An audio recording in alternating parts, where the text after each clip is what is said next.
ये कहानी है टाइलर रेक नाम के एक ऐसे खतरनाक स्पाई एजेंट की जो बाकी एजेंटों से बिल्कुल अलग है। दुनिया के सबसे खतरनाक शहरों में घुसकर हजारों दुश्मनों की बरसती गोलियों के बीच से लोगों को जिंदा निकाल लाना ही उसका काम है। सब लोग उसे एक चलता फिरता वन मैन आर्मी मानते हैं। आज तक उसका एक भी मिशन फेल नहीं हुआ, लेकिन इस बार उसे ऐसा मिशन मिलने वाला था जहाँ से जिंदा लौटना ही उसके लिए सबसे बड़ी चुनौती बनने वाली थी। तो कहानी की शुरुआत एक सुनसान इलाके से हुई, जहाँ हमें सबसे पहले टाइलर की बॉस निकोल दिखाई गई, जो टाइलर को उसकी जिंदगी का सबसे खतरनाक मिशन सौंपने आई थी। उसने बताया कि टाइलर को बांग्लादेश के ढाका शहर में जाकर एक इंडियन ड्रग लॉर्ड के बेटे ओबी को बचाना है, जिसे कुछ दिन पहले पुलिस की वर्दी में आए किडनैपर इंडिया से उठाकर बांग्लादेश ले गए थे। मिशन पूरा होने पर उसे मुंह मांगी कीमत मिलने वाली थी, इसलिए उसने बिना देर किए इस मिशन की खोजबीन शुरू की। जल्द ही उसे पता चल गया कि ओबी को बांग्लादेश के सबसे बड़े गैंगस्टर ने किडनैप किया है, जो उसके बाप से बदला लेना चाहता है। मिशन की डिटेल्स मिलते ही टाइलर बिना एक पल गवाए बांग्लादेश पहुंच गया। वह एक डीलर का आदमी बनकर सड़क किनारे बैठकर किडनैपर्स का इंतजार करने लगा। उससे थोड़ी दूरी पर एक दाढ़ी वाला आदमी भी टाइलर के इशारे का इंतजार कर रहा था। कुछ ही देर में टाइलर को कॉल आया। फोन पर बताया गया कि उसे सामने वाली लॉन्ड्री शॉप तक जाना है, लेकिन जैसे ही वो वहां पहुंचा तभी किसी ने पीछे से उसकी कमर पर पिस्टल तान दी। इसके तुरंत बाद एक वैन उसके सामने आकर रुक गई। किडनैपर्स ने उसे काला कपड़ा पहनाया और जबरदस्ती वैन में डालकर ले जाने लगे, लेकिन उन्हें नहीं पता था कि यह सब कुछ टाइलर के प्लान का हिस्सा है। कुछ ही समय बाद टाइलर को एक सुनसान बिल्डिंग में ले जाया गया, जहां पहुंचते ही किडनैपर्स ने फिरौती के लिए उसके सिर पर पिस्तौल तान दी, पर टाइलर ने एक भी बार पलक नहीं झपकाई। उसने कहा कि पहले उसे लड़के को जिंदा देखना है, तभी वह फिरौती देगा। जब उसने देखा कि ओबी पूरी तरह सुरक्षित है, तब उसने आसपास के गार्ड और जगह का अंदाजा लगाया। तभी टाइलर फिरौती देने को तैयार हो गया। जैसे ही वे लोग उसे बाहर ले जाने लगे, तभी दाढ़ी वाले आदमी ने हमला कर दिया।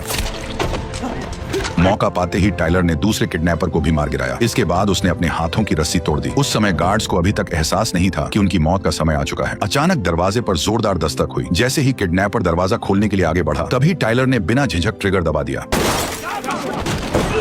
कमरे के अंदर घुसते ही वह हर एक किडनैपर पर टूट पड़ा। गोलियों की आवाज ने तुरंत बाहर तैनात गार्ड्स का ध्यान खींच लिया, लेकिन वे जैसे ही हथियार उठाने गए, बाहर छिपे दाढ़ी वाले आदमी ने एक एक करके सभी को गोली मारकर ढेर कर दिया। उधर दूसरी तरफ टाइलर ने घर के अंदर बचे हुए गुंडों का सफाया शुरू कर दिया, लेकिन कुछ ही देर में उसकी गोलियां खत्म हो गईं, जिससे उसे हाथापाई पर उतरना पड़ा। टाइलर थॉर का हथौड़ा तक उठा चुका था, इसलिए ये छोटे मोटे गुंडे उसके सामने बच्चे थे। उसने पलक झपकते ही कई सारे गुंडों को धूल चटा दी। तभी बाहर से एक गुंडा तलवार लेकर उस पर टूट पड़ा, लेकिन टाइलर ने टेबल पर रखा कप उठाकर सीधे उसकी छाती पर दे मारा और वो वहीं बेहोश होकर गिर पड़ा। जैसे ही दूसरा गुंडा उठने वाला था, टाइलर ने लात मारकर टेबल से उसका सिर फोड़ दिया। पीछे से एक और गुंडा बंदूक लेकर आया, लेकिन टाइलर के सामने वह भी टिक नहीं पाया। जैसे ही उसे लगा कि अब सब खत्म हो गया, तभी पीछे से बंदूक लोड होने की आवाज आई। उसने मुड़कर देखा तो एक छोटा बच्चा बंदूक पकड़कर लोड कर रहा था, पर टेलर ने उस पर हमला नहीं किया, क्योंकि उसके अपने खुद के कुछ उसूल थे। इसलिए उसने बच्चे से बंदूक छीन ली और तुरंत उसे दूर जाने को कहा। इसके बाद टाइलर ने फौरन ओबी की बंधी रस्सियां खोल दी और उसे अपने पीछे चलने को कहा। जल्द ही टाइलर प्लान के मुताबिक ओबी को लेकर वहां से निकलने लगा। दूसरी तरफ गैंगस्टर को टाइलर के बारे में सब पता चल गया। उसने तुरंत सेना को ऑर्डर दिया कि पूरे इलाके को सील कर दिया जाए। साफ था कि उसे टाइलर का अगला कदम पता था, लेकिन सालों से एक ही काम को कर रहा टाइलर इस सब का अंदाजा पहले ही लगा चुका था। उसने ओबी को एक सुनसान फैक्ट्री तक गाड़ी से पहुंचाया। फिर उसने खुद के लिए बुलेट प्रूफ जैकेट पहना और उस पर लगे उपकरणों से निकोल से कांटेक्ट किया। इसके बाद उसने ओबी को भी एक बुलेट प्रूफ जैकेट पहना दी। आखिर में उसने एक वीडियो रिकॉर्ड करके निकोल को भेज दी। तब उसने अगला प्लान शुरू किया। टाइलर ओबे को लेकर सीधे जंगल के किनारे बहने वाली नदी की तरफ बढ़ने लगा। निकोल की टीम पहले से ही शिप तैयार की हुई थी, बस टाइलर को ओबे के साथ शिप तक पहुंचना था। लेकिन जल्द ही पूरे प्लान की धज्जियां उड़ने वाली थी। अचानक निकोल को कुछ गड़बड़ महसूस हुई। उसने टाइलर से थोड़ी देर रुकने को कहा। जब शिप में बैठे लोग टाइलर का इंतजार कर रहे थे, तभी अंदर से अचानक तेज अलार्म की आवाज गूंज उठी, जिससे माहौल एक पल में बदल गया। जैसे ही टाइलर के साथी नीचे उतरकर जांच करने पहुंचे, तभी एक नकाबपोश आदमी ने पीछे से हमला कर दिया और एक ही झटके में दोनों को मौत के घाट उतार दिया। बाहर निगरानी कर रहे दाढ़ी वाले को भी कुछ गड़बड़ लगी। उसने तुरंत स्नाइपर राइफल के स्कोप से अंदर की ओर देखा, लेकिन अगले ही पल नकाबपोश आदमी उस तक पहुंच गया और उसे भी मार गिराया।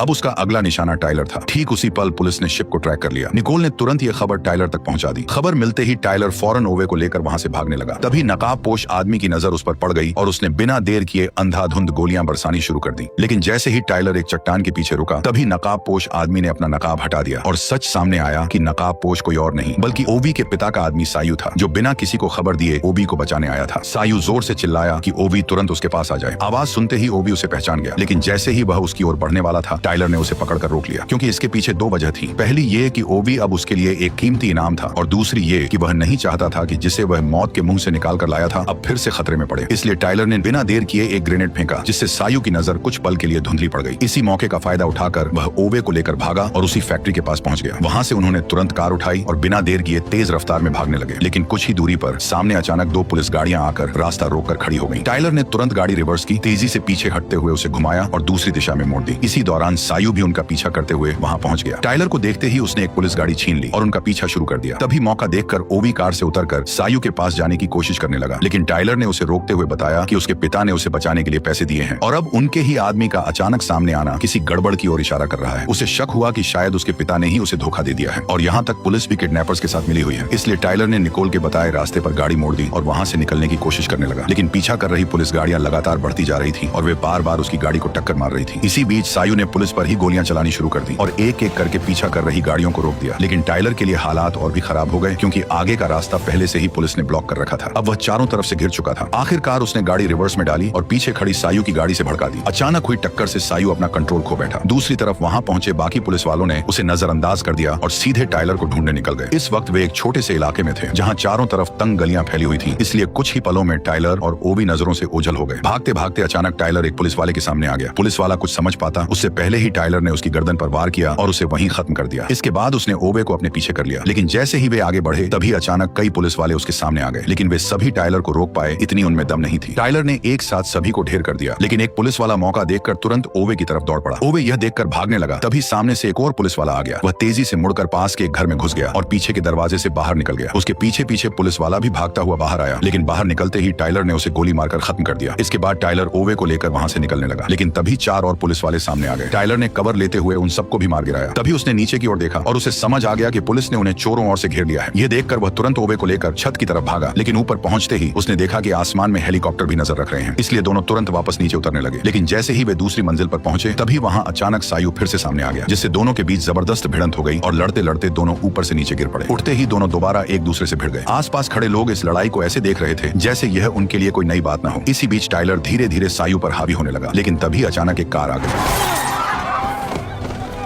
टाइलर को गिरते देख सायु तुरंत उठा और जमीन से बंदूक उठाकर टाइलर को खत्म करने के लिए आगे बढ़ने लगा। तभी उसे ओवे की चीख सुनाई दी और वह तुरंत उसकी आवाज की तरफ मुड़ गया। वहां पहुंचकर उसने देखा कि कुछ पुलिस वाले ओवे को पकड़कर ले जा रहे थे। उसने बिना देर किए उन सभी पुलिस वालों को मार गिराया और फिर ओवे को उठाकर वहां से निकलने लगा। लेकिन जैसे ही वह मोड़ तक पहुंचा तभी टाइलर ने ट्रक से उसे टक्कर मार दी। इसके बाद उसने ओवे को तुरंत ट्रक में बैठाया और फिर दोनों वहां से तेजी से निकल गए, लेकिन ऊपर उड़ रहा हेलीकॉप्टर लगातार उनका पीछा कर रहा था। जैसे ही वे पुल के नीचे पहुंचने वाले थे तभी टाइलर ने तुरंत एक फैसला लिया। उसने ओवे के साथ चलते ट्रक से छलांग लगा दी। इसके तुरंत बाद ट्रक आगे जाकर तेल के टैंकर से टकराया और जोरदार धमाके के साथ फट गया। उस धमाके से उठे धुएं ने हेलीकॉप्टर की नजर को पूरी तरह भटका दिया और इसी मौके का फायदा उठाकर टाइलर ओवे को लेकर वहां से निकल गया। जल्द ही कर्नल को पता चल गया कि वे दोनों अभी भी जिंदा हैं। ये सुनते ही गैंगस्टर ने तुरंत अपने सभी लोगों को टाइलर को मारने के लिए भेज दिया। उधर टाइलर ओवे को लेकर एक पुराने गार्ड रूम में छुपा हुआ था, जहां ओवे की मदद से उसने अपने घायल हाथ पर पट्टी बांधी। तभी उसे निकोल का फोन आया। उसने बताया कि सायु ओवी के पिता का ही आदमी है और अब उसका पिता पैसे देने से बचना चाहता है, इसलिए उसने सायु को भेजा है ताकि वह टाइलर की नाक के नीचे से ओवी को वापस ले जा सके। निकोल ने यह भी बताया कि इस मिशन में टाइलर के अलावा उसकी पूरी टीम मारी जा चुकी है, इसलिए उसने टाइलर को साफ सलाह दी कि वह ओवी को वहीं छोड़ दे ताकि वह खुद आसानी से दुश्मनों के बीच से निकल सके। लेकिन टाइलर ने साफ मना कर दिया, क्योंकि अब वो बुरी तरह फंस चुका था और केवल पैसे न मिलने की वजह से वो एक छोटे से बच्चे की जान जोखिम में नहीं डाल सकता था। टाइलर की यह बात सुनकर आखिरकार निकोल मान गई। उसने कहा कि वह 4 किलोमीटर दूर पुल के पास हेलीकॉप्टर का इंतजाम कर देगी और वहीं से उन्हें बाहर निकाला जाएगा। निकोल की बात मानकर टाइलर रात में ही वहां से निकलने लगा। उसने सड़क पर खड़ी एक कार का लॉक तोड़कर उसे खोल लिया, लेकिन जैसे ही वो गाड़ी स्टार्ट करने वाला था अचानक कुछ गुंडे उसके सामने आकर खड़े हो गए। टाइलर यह देखकर एक पल के लिए चौंक गया कि सामने हथियार थामे गुंडे असल में छोटे छोटे बच्चे थे। वह उन्हें देख ही रहा था कि अचानक उन्होंने बिना कुछ सोचे सीधे उस पर गोलियां बरसानी शुरू कर दी। टाइलर तुरंत गाड़ी के पीछे छिप गया और तुरंत कुछ स्मोक ग्रेनेड फेंक दिए, क्योंकि सामने बच्चे थे इसलिए वह उन्हें मारना नहीं चाहता था। जैसे ही वे पास आए उसने एक को कार के दरवाजे में फंसा दिया और दूसरे को दरवाजा मारकर दूर गिरा दिया। इन हथियार लिए बच्चों के सामने भी टाइलर पूरी तरह कंट्रोल में था और वह सिर्फ उन्हें रोकते हुए खुद को बचा रहा था, लेकिन बच्चों का उसे जिंदा छोड़ने का कोई इरादा नहीं था। इसलिए सबसे छोटे बच्चे ने तुरंत उस पर बंदूक तान दी, लेकिन इससे पहले कि वह गोली चला पाए टाइलर ने एक थप्पड़ मारकर बच्चे को जमीन पर पटक दिया। तभी अचानक ऊपर से सरकारी हेलीकॉप्टर पहुंच गया। ये देखकर टाइलर ने देर नहीं की और तुरंत ओवे को लेकर वहां से निकल गया। भागते भागते दोनों एक गंदे नाले में कूद गए और किसी तरह बच निकले। फिलहाल वे दोनों खतरे से बाहर थे, लेकिन कभी भी मौत उन तक पहुंच सकती थी, इसलिए टाइलर ने चाहता हुए एक फैसला लिया। ठीक उसी समय सायु को एक कॉल आया जो टाइलर का था। टाइलर ने उसके साथ मिलकर काम करने का फैसला किया ताकि वे ओवे को शहर से बाहर निकाल सकें। जल्दी ही सायु तय जगह पर पहुंच गया। टाइलर ने उसे अपने हथियार दे दिए और हेलीकॉप्टर की लोकेशन भी बता दी, लेकिन वहां तक पहुंचने के लिए उन्हें 2 बैरिकेड पार करने थे। इसलिए टाइलर ने प्लान बनाया कि वह दुश्मनों को भटकाएगा और सायु ओवे को सुरक्षित लेकर आगे बढ़ेगा। दोनों तुरंत इस प्लान पर तैयार हो गए। कुछ ही देर में वे पहले बैरिकेड तक पहुंच गए, जहां बड़ी संख्या में सैनिक चेकिंग कर रहे थे। टाइलर ने बिना देर किए ग्रेनेड लॉन्चर उठाया और सीधे हमला कर दिया।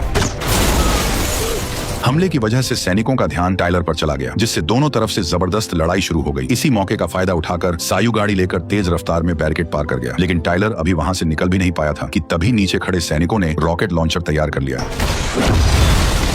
दुश्मन तेजी से उसकी तरफ बढ़ रहे थे, लेकिन जो भी सामने आया टायलर उसे तुरंत खत्म करता चला गया। ऊपर आ रहे सैनिक कुछ ही पल में ढेर होते चले गए। उसी वक्त टायलर ने सीढ़ियों से सैनिकों की आहट सुनी और तुरंत एक ग्रेनेड निकालकर नीचे फेंक दिया।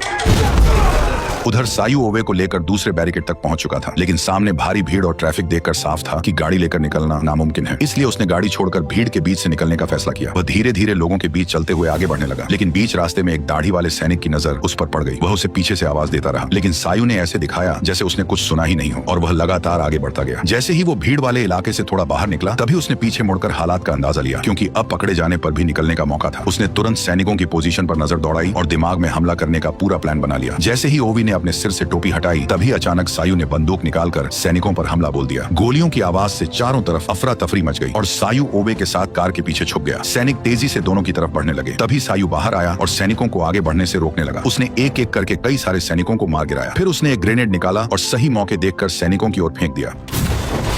धमाके का फायदा उठाकर वह तेजी से वापस ओवे के पास पहुंच गया। उधर पुल पर हुए धमाके ने तुरंत कर्नल और बाकी अफसरों का ध्यान खींच लिया। उन्होंने बिना देर किए भारी हथियारों से लैस स्पेशल फोर्स को हेलीकॉप्टर से वहां भेज दिया। यह देखकर सायु ने तुरंत ओवे को गाड़ी के अंदर छुपने को कहा और खुद हेलीकॉप्टर पर अंधाधुंध फायरिंग करने लगा। लेकिन सामने से हो रही तेज गोलाबारी के सामने वह ज्यादा देर तक टिक नहीं पाया। वो सिर्फ छिप छिप कर अपनी जान बचाने की कोशिश करता रहा। एक साथ 5 सैनिक 5 बंदूकों के साथ उस पर हमला कर रहे थे, लेकिन जैसे तैसे जान बचाकर सायु एक ट्रक के पीछे छुप गया। कुछ ही देर में हेलीकॉप्टर से स्पेशल फोर्स के जवान सायु के सामने उतर आए और उसे चारों तरफ से घेर लिया। अब हालात यह थे कि सामने स्पेशल फोर्स और पीछे सैनिक थे, जिससे सायु पूरी तरह फंस चुका था। उसने तुरंत टायलर को मदद के लिए बुलाया, लेकिन टायलर अभी भी सैनिकों के बीच में फंसा हुआ था। तभी अचानक उसके सामने एक हथियारों से लेस गाड़ी आकर रुक गई। उसमें बैठे सैनिकों ने मशीन गन से टायलर पर बिना रुके गोलियां चला दी। खुद को बचाने के लिए वह तुरंत पास की सब्जी मंडी में छिप गया। जल्द ही सैनिक गाड़ी से नीचे उतरकर उसे ढूंढने लगे, लेकिन तभी टायलर ने एक फ्लैश ग्रेनेड फेंक दिया, जिससे कुछ समय के लिए उन्हें दिखना बंद हो गया। इसी मौके का फायदा उठाकर टायलर ने उन पर हमला कर दिया।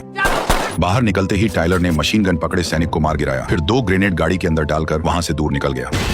उधर सायु अब धीरे धीरे हार मानने वाला था, लेकिन तभी अचानक टायलर की बॉस निकोल वहां आ गई और आते ही उसने गाड़ी में से आरपीजी निकालकर हवा में मंडराते हेलीकॉप्टर पर दाग दी और एक ही झटके में हेलीकॉप्टर जमीन पर धराशायी हो गया।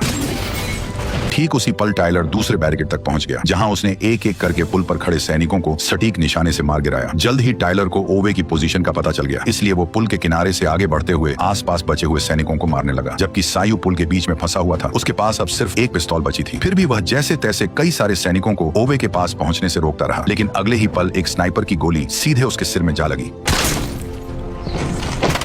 अब सायु हमेशा के लिए शांत हो गया। उधर ओवे पूरी तरह अकेला रह गया था और वह धीरे धीरे छुपते हुए पुल की तरफ बढ़ रहा था। जैसे ही उसे कोई दिखाई देता, वह तुरंत किसी गाड़ी के नीचे छुप जाता। तभी टायलर की मदद के लिए हेलीकॉप्टर वहां पहुंच गया, लेकिन वह अभी उतर भी नहीं पाया था कि दूर खड़े कर्नल ने अचानक फायर कर दिया और उसकी गोली सीधे को पायलट को जा लगी, जिससे वह वहीं मारा गया। पायलट ने उतरने की बजाय हेलीकॉप्टर को वापस मोड़ लिया। इतने में ही कर्नल ने निकोल के एक और आदमी को मार गिराया। यह देखकर निकोल तुरंत जमीन पर लेट गई और गाड़ी को कवर बनाकर स्नाइपर को ढूंढने लगी, लेकिन कर्नल ने एक गोली चलाने के बाद खुद को पूरी तरह छुपा लिया और उसका कुछ भी पता नहीं चला। इसी दौरान टायलर पुल के बीच तक पहुंच गया। ठीक उसी पल स्नाइपर ने भी उस पर निशाना साध लिया। तभी अचानक टायलर को सायु की लाश दिखी, लेकिन ओवे को ढूंढने की जल्दी में उसने यह नहीं देखा कि सायु को स्नाइपर ने सिर में मारा था। जैसे ही वह खुले हिस्से में पहुंचा, दूर बैठे कर्नल ने तुरंत ट्रिगर दबा दिया। गोली लगते ही टायलर वहीं गिर पड़ा। अब कर्नल उसे खत्म करने के लिए दूसरी गोली चलाने ही वाला था कि तभी अचानक ओवे दौड़ता हुआ आया और टायलर के सामने खड़ा हो गया। टायलर को खून से लथपथ देखकर ओवे की आंखों से आंसू निकल आए, क्योंकि उसके लिए टायलर सिर्फ एक बॉडीगार्ड नहीं था, बल्कि एक पिता जैसा बन चुका था। अब वही उसका एकमात्र सहारा था। लेकिन टायलर जानता था कि यह वक्त भावनाओं में बहने का नहीं है, इसलिए उसने दर्द सहते हुए ओवे से कहा कि वह पूरी ताकत लगाकर पुल के उस पार भाग जाए। इस दौरान कर्नल अभी भी मौके की तलाश में घात लगाए बैठा था, लेकिन तभी निकोल ने कर्नल की लोकेशन पकड़ ली। उधर टायलर ने अपनी बची हुई ताकत जुटाकर तुरंत खड़ा हो गया ताकि ओवे को भागने का मौका मिल सके। वह अपनी जान की बाजी लगाकर पीछे से आते सैनिकों को रोकने लगा। ठीक उसी समय पर ओवे सही सलामत निकोल के पास पहुंच गया। जब ऐसा लगा कि अब सब ठीक हो गया है, तभी उसे फिर से गोली लग गई। लेकिन इस बार जिसने गोली चलाई उसे देखकर सब हैरान रह गए, क्योंकि वह कोई और नहीं बल्कि वही घुंघराले बालों वाला लड़का था जिसे टायलर ने जिंदा छोड़ दिया था। गुस्से में निकोल ने बच्चे पर जवाबी हमला कर दिया, जिससे वह भाग निकला। उधर टायलर लड़खड़ाते हुए पुल के किनारे तक पहुंचा। उसके घाव अब जानलेवा बन चुके थे और उसकी ताकत धीरे धीरे खत्म होने लगी थी। उसे सब कुछ धुंधला धुंधला दिखने लगा। तभी अचानक उसे अपने मरे हुए बेटे की झलक दिखाई दी, जिसे वो एक मिशन के दौरान बचा नहीं पाया था। उसकी यह हालत देखकर ओवे रुक नहीं सका, लेकिन इससे पहले कि वह टायलर तक पहुंच पाता, तभी वो सीधे नदी में जा गिरा। 8 महीने बाद टाइलर की बॉस निकोल अकेले ही गैंगस्टर के इलाके में घुस गई और मौका देखकर जैसे ही आसिफ बाथरूम आया उसने तुरंत उसका गेम बजा दिया।